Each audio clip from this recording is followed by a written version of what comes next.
നിങ്ങൾ നോക്ക്, ഒറ്റൊരു ഉദാഹരണം ഞാൻ പറയുന്നു. മക്ക ഷെരീഫിൽ ജുമാ നടത്തും, അവിടെ ജുമാക്ക് ബാങ്ക് 2. മദീനയിൽ ജുമാക്ക് ബാങ്ക് 2. സൗദി അറേബ്യ മുഴുവനും ജുമാക്ക് ബാങ്ക് 2. ഖത്തറിൽ 2, UAE 2, ഒമാനിൽ 2, ബഹ്റൈനിൽ 2, കുവൈത്തിൽ 2, ഇറാഖിൽ 2, ഇറാനിൽ 2, സോമാലിയിലും 2, സുഡാനിലും 2, അഫ്ഗാനിസ്ഥാനിലും 2, പാകിസ്ഥാനിലും 2, ഇന്തോനേഷ്യയിലും 2, മലേഷ്യയിലും 2, ഈജിപ്തിലും 2, ഷാമിലും 2, യമനിലും 2, മുരീത്താനിയിലും 2, അമേരിക്കയിലും ജുമാക്ക് ബാങ്ക് 2, റഷ്യയിലും 2, ഫ്രാൻസിലും അങ്ങനെ തന്നെ, ജർമ്മനിയിലും അങ്ങനെ തന്നെ, ആഫ്രിക്കയിലും അങ്ങനെ തന്നെ. എല്ലാ സ്ഥലത്തും ജുമാക്ക് ബാങ്ക് 2. ഈ പട്ടാളപ്പള്ളിയിൽ 1. നിങ്ങളൊന്ന് ആലോചിച്ച് നോക്ക്.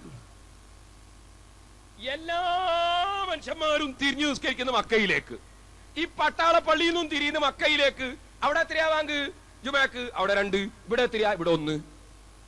ആരാ ഇവിടെ ഭിന്നിപ്പുണ്ടാക്കിയത്? ആരാണ് മുസ്ലിം ഐക്യത്തിൽ നിന്ന് പുറത്തുപോയത്? ആരാണ് മുസ്ലിംകളുടെ ഐക്യത്തിൽ നിന്ന് പുറത്തുപോയി? ആരാണ് ഇവിടെ ഭിന്നിപ്പുണ്ടാക്കിയത്? ഞാൻ ചോദിക്കാണ്. ഇവരെന്തിനാ മക്കയിലേക്ക് തിരിഞ്ഞു നിസ്കരിക്കുന്നത്? ഇവർക്ക് മൊയ്തീൻ പള്ളിയിലേക്ക് തിരിഞ്ഞാ പോരെ? കാരണം മക്കയിൽ ജുമാക്ക് ബാങ്ക് 2 ഇവരെന്തിനു മക്കയിലേക്ക് തിരിയണം? മുസ്ലിം സമുദായം ഒറ്റക്കെട്ടായി ജീവിക്കുന്നു. സഹീഹുൽ ബുഖാരി തലഖത്തുൽ ഉമ്മത്ത് ബിൽ ഖബൂൽ. മുസ്ലിം സമുദായം ഒന്നടങ്കം സ്വീകാര്യത കൊണ്ട് എതിരേറ്റ ഗ്രന്ഥമാണ് ബുഖാരി. ചേകരൂർ മൗലവി പറഞ്ഞ് നമ്മളിപ്പന്തിന് മുഖവിലക്കെടുക്കണം. അതിരിക്കട്ടെ, ഞാൻ പറഞ്ഞു വരുന്നത് ആ ബുഖാരിയിലെ 916 നമ്പർ ഹദീസ് നബി സല്ലല്ലാഹു അലൈഹി വസല്ലം തങ്ങളുടെ കൂടെ 7ാമത്തെ വയസ്സിൽ ഹജ്ജിന് പോയ മഹാൻ മുഹമ്മദ് നബി സല്ലല്ലാഹു അലൈഹി വസല്ലം തങ്ങളെടുക്കൽ മാതൃ സഹോദരി കൂട്ടിക്കൊണ്ടുപോയപ്പോ അള്ളാഹുവിന്റെ റസൂല് തലയിൽ കൈവച്ചു കൊടുത്തുകൊണ്ട് ബറക്കത്തിന് ദുആ നടത്തുകയും എന്നിട്ട് ബറക്കത്തിന് വേണ്ടി അവിടുന്ന് ഉപയോഗിച്ച വെള്ളത്തിന്റെ ബാക്കി കുടിക്കാൻ കൊടുക്കുകയും അങ്ങനെ കുടിക്കുകയും ചെയ്ത സഹാബി സായിബ് ഇബ്നു യസീദ് റളിയല്ലാഹു അൻഹു തബൂക്കിൽ നിന്ന് റസൂലുള്ള വരുമ്പോ വരവേൽപ്പിന് പോയ ആളാ. ഇപ്പൊ ഓരോ പത്രക്കാരെ ഇത് കാന്തപുരം വരുമ്പോ തക്ബീർ ചൊല്ലൂന്ന്. അങ്ങനെയാ ഞങ്ങൾക്ക് പഠിപ്പിച്ചത്. മഹാന്മാരായ നേതാക്കൾ വരുമ്പോ തക്ബീർ ചൊല്ലണമെന്നാ.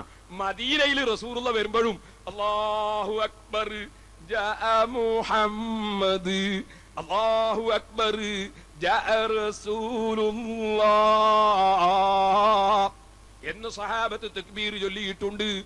റബീഉൽ അവ്വൽ 12 തിങ്കളാഴ്ച മദീനയിൽ വെച്ച് സഹാബത്ത് ഉഗ്രൻ മൗലിദ്, ഗംഭീര മൗലിദ് ഓതിയിട്ടുണ്ട്. തലഅൽ ബദ്റു അലൈനാ മിൻ സനിയത്തിൽ വദാഇ വജബ ശുക്രു അലൈനാ മാ ദഅ ലില്ലാഹി ദാഇ أيها المبعوث فينا جئت بالأمر المطاع جئت شرفت المدينة مرحبا يا خير داعي. പരസ്യമായി മർഹബ ചൊല്ലിക്കൊണ്ട് റസൂലുള്ളാഹി സ്വല്ലല്ലാഹു അലൈഹി വസല്ലമ തങ്ങളെ മൗലിദ് റബീഉൽ അവ്വൽ 12 തിങ്കളാഴ്ച മദീനയിൽ നിന്ന് സ്വഹാബത്ത് ചൊല്ലിയത് ഇബ്നു തൈമിയുടെ ശിഷ്യനായ ഇബ്നുൽ ഖയ്യിം എഴുതി വെച്ചിട്ടില്ലേ? ഇബ്നു കസീർ എഴുതി വെച്ചിട്ടില്ലേ? ഹാഫിദ് ദഹബി എഴുതി വെച്ചിട്ടില്ലേ? ആർക്കാണ് അതിൽ സംശയമുള്ളത്? ഇരിക്കട്ടെ, ഞാൻ പറഞ്ഞു വന്നത് ആ മുഹമ്മദ് നബി സ്വല്ലല്ലാഹു അലൈഹി വസല്ലം തബൂക്കിൽ നിന്ന് വരുന്ന സമയത്ത് വരവേൽപ്പിന് പോയ സഹാബി സായിബ് ഇബ്നു യസീദ്. ആ സായിബ് ഇബ്നു യസീദ് റളിയല്ലാഹു അൻഹു പറഞ്ഞ വാചകമല്ലേ ബുഖാരിയിലുള്ളത്? പഠിപ്പിച്ചു കൊടുത്തതനുസരിച്ച് സന്ദർഭം എത്തിയപ്പോൾ ഉസ്മാൻ റളിയല്ലാഹു അൻഹു ജുമഅക്ക് 2 ബാങ്ക് നടപ്പാക്കി. അതിനെ സംബന്ധിച്ച് സായിബ് റളിയല്ലാഹു അൻഹു സഹാബിയായ സായിബ് റളിയല്ലാഹു അൻഹു പറയുന്നു, ഫസബത്തൽ അംറു അലാ ദാലിക്, ജുമുഅക്ക് 2 ബാങ്ക് സ്ഥിരപ്പെട്ട് കഴിഞ്ഞു. എവിടെ റിപ്പോർട്ട്? സിറാജ് പത്രത്തിലല്ല, ബുഖാരിയിലാ. സഹീഹുൽ ബുഖാരിയിലെ 916 നമ്പർ ഹദീസാ. ഫസബത്തൽ അംറു അലാ ദാലിക്, ജുമുഅക്ക് 2 ബാങ്ക് സ്ഥിരപ്പെട്ട് കഴിഞ്ഞു. ആരാ പറയുന്നത്? ശൈഖുനാ കാന്തപുരമല്ല, മർഹൂം കണ്യത്ത് ഉസ്താദല്ല. പറയുന്നത് സഹാബിയായ സായിബ് റളിയല്ലാഹു അൻഹു. അന്ന് മുതൽ ഇന്നേ വരെ മദീനയിൽ ജുമുഅക്ക് ബാങ്ക് 2, മക്കയിൽ ജുമുഅക്ക് ബാങ്ക് 2, ഇന്ത്യ രാജ്യം മുഴുക്ക ജുമുഅക്ക് ബാങ്ക് 2, കേരളം മുഴുക്ക ജുമുഅക്ക് ബാങ്ക് 2. ഞാൻ ചോദിക്കട്ടെ, ഈ ബാങ്ക് എന്തിനെടുത്തു കളഞ്ഞു? ബുഖാരി സ്വീകരിക്കുന്നവരാണെങ്കിൽ ഈ ബാങ്ക് എന്തിനെടുത്തു കളഞ്ഞു? സ്വഹാബത്തിനെ സ്വീകരിക്കുന്നവരാണെങ്കിൽ എന്തിനീ ബാങ്ക് എടുത്തു കളഞ്ഞു? എന്തിനീ ഭിന്നിപ്പുണ്ടാക്കി? ഞാൻ നിങ്ങളോട് ചോദിക്കുന്നു. ഉസ്മാൻ റളിയല്ലാഹു അൻഹു ബാങ്ക് വിളിക്കുമ്പോൾ മുന്നിലെ സഫിലുള്ളത് ആരാന്നറിയോ? SSFന്റെ ചെറിയ എളിയ പ്രവർത്തകന്മാരല്ല, SPS-ന്റെ പ്രവർത്തകന്മാരല്ല. ഉസ്മാൻ റളിയല്ലാഹു അൻഹു മദീനത്തെ പള്ളിയിൽ ജുമുഅക്ക് 2 ബാങ്ക് നടപ്പാക്കുമ്പോ ഒന്നാമത്തെ സഫിൽ 100 കണക്കിന് ബദരീങ്ങളാണ്. ബദർ യുദ്ധത്തിന് പോയവരില്ലേ? എന്തിനു പോയി? സ്വന്തം നാട്ടിൽ ജീവിക്കാൻ അനുവദിക്കാതെ 500ഓളം കിലോമീറ്റർ അകലെ സ്വന്തം ജീവനും കൊണ്ടുപോയി അവിടെ നിന്ന് ദീനീ പ്രവർത്തനം നടത്തുമ്പോ അതിനും അനുവദിക്കാത്ത ചുറ്റുപാട് വന്ന് അബൂജഹലും കക്ഷികളും പിന്നെയും മർദ്ദനങ്ങളും അതേ അക്രമങ്ങളും അഴിച്ചുവിടുമ്പോ നിവൃത്തിയില്ലാതെ അവസാനം കയ്യിലൊരായുധവുമില്ലെങ്കിലും അള്ളാഹുവിന്റെ മേൽ തവക്കുലാക്കി ഇറങ്ങിയ ബദരീങ്ങളില്ലേ, ആ ബദരീങ്ങളിൽപ്പെട്ട 100 കണക്കിന് ആളുകൾ മുന്നിലെ സഫിലിരിക്കുന്നുണ്ട്. അതേ ഉഹദ് യുദ്ധത്തിൽ പങ്കെടുത്ത് പല്ല് പൊട്ടിയവരുണ്ട്, കൈ മുറിഞ്ഞവരുണ്ട്, കാല് മുറിഞ്ഞവരുണ്ട്, കാത് കൊത്തിപ്പോയവരുണ്ട്, ബാപ്പ മരിച്ചു പോയവരുണ്ട്, മക്കൾ മരിച്ചു പോയവരുണ്ട്. അങ്ങനെ ഉഹദ് യുദ്ധത്തിൽ പങ്കെടുത്ത സഹാബത്തുണ്ട്. ഖന്തഖിൽ എല്ലാ എതിരാളികളും ഒരുപോലെ സംഘടിച്ച് മദീന പിടിച്ചടക്കാൻ വേണ്ടി, മുസ്ലിങ്ങളെ കൊന്നൊടുക്കാൻ വേണ്ടി വരുമ്പോ ആ മദീനയുടെ പരിസരത്ത് വലിയ കുഴി കുഴിച്ചിട്ട് ശത്രുക്കൾക്ക് കയറി വരാൻ തടസ്സം സൃഷ്ടിക്കാൻ വേണ്ടി നോക്കുമ്പോ പട്ടിണി കിടന്നിട്ടൊന്നുമില്ലാത്തതിനാൽ കല്ലുകൾ വയറ്റിന് വെച്ച് കെട്ടിയിട്ട് വികാസ് എടുത്ത് കുഴി കീറുകയാണ് ശത്രുക്കളെ പ്രതിരോധിക്കാൻ. ആ കുഴി കീറുന്ന സമയത്ത്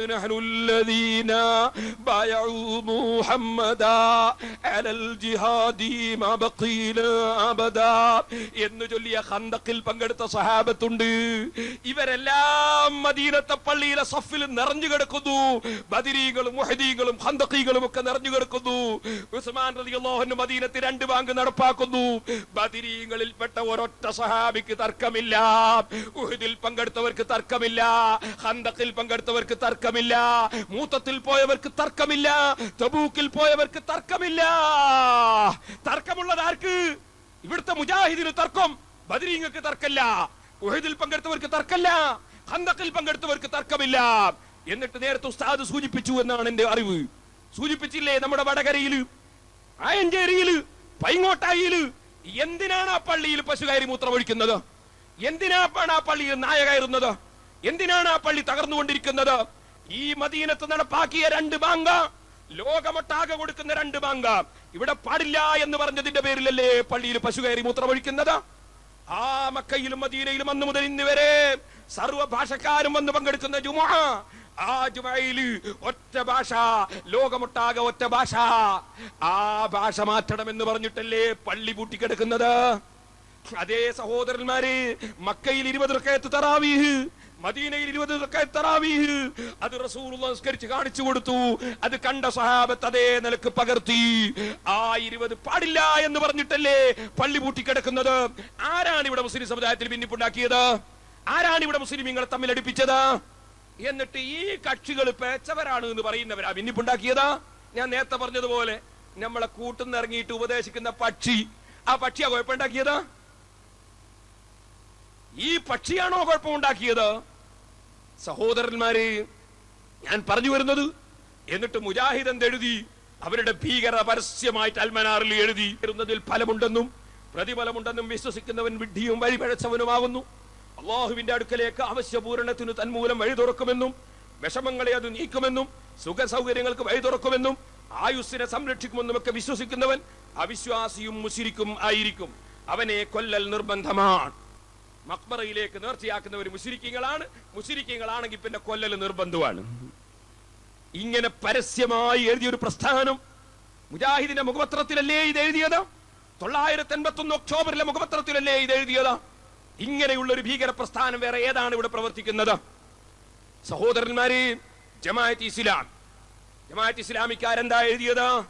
ജമാഅത്ത് ഇസ്ലാമിയുടെ സന്ദേശം, ജമാഅത്ത് ഇസ്ലാമിയുടെ സന്ദേശം എന്ന IPH പ്രസിദ്ധീകരിക്കുന്ന പുസ്തകം. അതിൽ എന്താണ് ഉപദേശം നൽകിയത് മൗദൂദി? മൗദൂദിന്റെ ഉപദേശം നിങ്ങൾക്ക് കാണാം. മുസൽമാന്മാരെ സംബന്ധിച്ചിടത്തോളം ഞാനിതാ അവരോട് തുറന്ന് പ്രസ്താവിക്കുന്നു. മൗദൂദി തുറക്കാൻ പോവാണ്.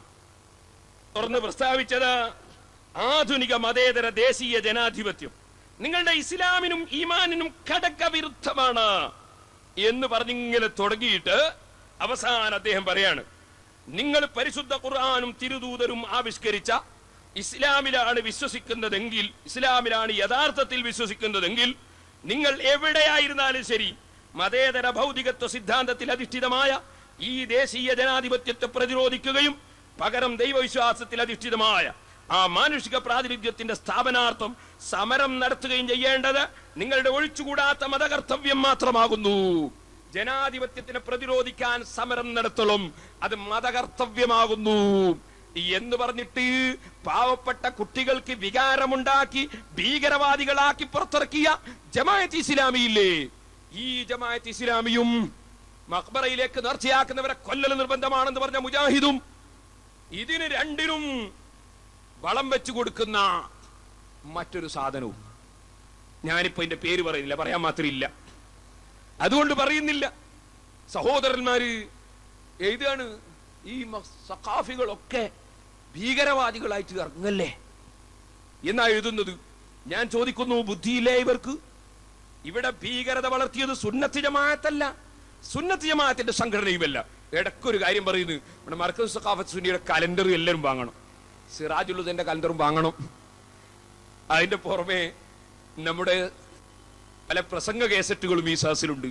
കാന്തപുരം ഉസ്താദിന്റെ കൂട്ടത്തിൽ ഇടവണ്ണയിൽ വെച്ച് ഞാൻ പ്രസംഗിച്ചൊരു കേസറ്റുണ്ട്, പള്ളികൾ ഐക്യ കേന്ദ്രങ്ങൾ. അങ്ങനെ പ്രസംഗിക്കാനൊരു കാരണമുണ്ട്. ഇടവണ്ണയിൽ എല്ലാ മുസ്ലിമിക്കും നിസ്കരിക്കാൻ പറ്റുന്ന പള്ളി ഇല്ലായിരുന്നു കുറെ കാലമായിട്ട്. ഇപ്പൊ അടുത്താണ് കാന്തപുരം ഉസ്താദ് അവിടെ എല്ലാ മുസ്ലിമിക്കും നിസ്കരിക്കാൻ പറ്റുന്ന ഒരു പള്ളി ഉണ്ടാക്കിയത്. എന്താണ് എല്ലാ മുസ്ലിമിക്കും നിസ്കരിക്കാൻ പറ്റുന്ന പള്ളി എന്ന് പറഞ്ഞാൽ? നമ്മളെ പള്ളി എങ്ങനെയാണല്ലോ, 2 ബാങ്ക് കൊടുത്ത് നിസ്കരിക്കുന്ന പള്ളിയാണ് മക്കയിലെ പോലെ. അപ്പോ 2 ബാങ്ക് വേണ്ടാന്ന് പറയുന്ന മുജാഹിദിനും പറ്റും, കാരണം അവൻ കുറച്ച് കഴിഞ്ഞിട്ട് വന്നാൽ മതി, അയാൾക്കും പറ്റൂല നമ്മളെ പള്ളി തന്നെ. അതുപോലെ തറാവി 20 നമ്മൾ പറയുന്നത്, 8 മറ്റോ പറയുന്നത്. നമ്മളെ 20 അവർക്കും വരാലോ, കാരണം 8 കഴിഞ്ഞ് അവൻ പോയാൽ മതിയല്ലോ, പ്രശ്നമില്ല.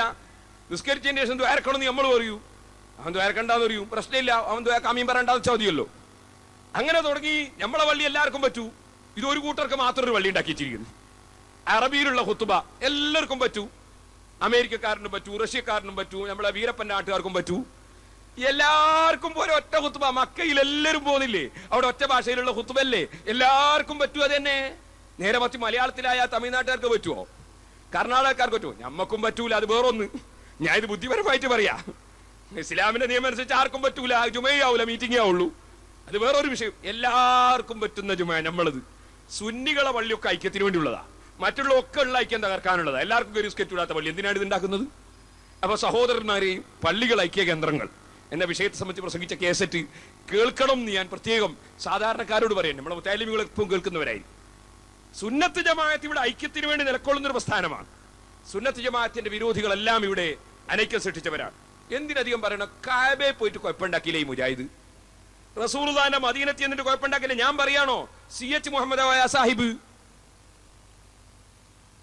പോലെയുള്ള ആളുകൾ അവതാരിക എഴുതിയ ഈ മൊയ്തു മൗലവി സാഹിബ്, അദ്ദേഹം ഒരു മുജാഹിദിന്റെ ആളും കൂടിയാണെന്ന് എന്റെ അറിവ്, എനിക്ക് അയാൾ അറിയില്ല. ആ ഈ മൊയ്തു മൗലവി സാഹിബ് എഴുതിയ പുസ്തകം നിങ്ങൾ വായിച്ചിട്ടില്ലേ? ഇന്ത്യൻ മുസ്ലിങ്ങളും സ്വാതന്ത്ര്യ പ്രസ്ഥാനവും. ആ പുസ്തകത്തിൽ അദ്ദേഹം ഷെയ്ഖ് മുഹമ്മദ് ബിൻ അബ്ദുൽ വഹാബ്, ഏതാണ്ട് 90 വയസ്സ് പ്രായമെത്തിയ ഷെയ്ഖ് മുഹമ്മദ് ബിൻ അബ്ദുൽ വഹാബ്, ഹിജ്റ 1206, ക്രിസ്താബ്ദം 1702 ഇഹലോകവാസം വെടിഞ്ഞു എന്ന് പറഞ്ഞുകൊണ്ട് മുജാഹിദിന്റെ സ്ഥാപക നേതാവിനെ സംബന്ധിച്ച് വിശദമായി എഴുതിക്കൊണ്ട് അദ്ദേഹം നജിദുകാരനാണ് എന്ന് പറഞ്ഞതിന് ശേഷം പറയാണ്, നജിദികളുടെ തീഷ്ണതയുള്ള വാദഗതിയോട് ഹറമിലെ ഉലമാക്കൾക്ക് യോജിക്കാൻ കഴിഞ്ഞില്ല. നജിദുകാരായ മുഹമ്മദ് അബ്ദുൽ വഹാബിന്റെ തീഷ്ണതയുള്ള തീവ്രതയുള്ള വാദഗതികളോട് ഹറമിലെ ഉലമാക്കൾക്ക് യോജിക്കാൻ കഴിഞ്ഞില്ല. എന്നിട്ട് പിന്നെയും വിശദീകരിച്ചിട്ട് അദ്ദേഹം പറയുന്നു, ഹിജ്റ 1216, ക്രിസ്താബ്ദം 1802 കർബല, മുഅല്ല, നജി അഷ്റഫ്, ബലദുൽ ഹുസൈൻ തുടങ്ങിയ